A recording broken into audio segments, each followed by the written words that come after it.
ছেলেদের বন্ধুত্বগুলোতে আমি বরাবরই মুগ্ধ হই। ওদের বন্ধুত্বে না কোনো ভনিতা থাকে না, স্বার্থ থাকে না। গতকাল এক্সাম দিয়ে ফেরার পথে বাসে অনেকগুলো স্কুল ছাত্র উঠল। দেখলাম ওরা একজন আরেকজনের ভাড়া দিয়ে দিচ্ছে, একজন আরেকজনের ব্যাগ ক্যারি করছে, একজন আরেকজনকে বলছে তুই যদি রেজাল্ট ভালো না করিস তাহলে কিন্তু ভবিষ্যতে এমন বাসের হেল্পার হবি। আরেকজন বলছে আর তুই পানের দোকানদার হবি।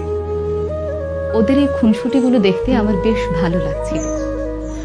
আমি জানি না সামনের কিছু বছর পর ওরা কে কোথায় থাকবে, কার জীবনের মোড় কোন দিকে ঘুরে যাবে। তখন হয়তো এদের মধ্যে কারো কারো বন্ধুত্ব ভেঙে যাবে, আবার কারো বন্ধুত্ব অটুট থাকবে আজীবন। তবে ওদের এখনকার যে বন্ডিংটা, এটা দেখে আমার খুব ভালো লাগলো। ওরাও হয়তো একটা সময় পর এই সময়টাকে অনেক মিস করবে।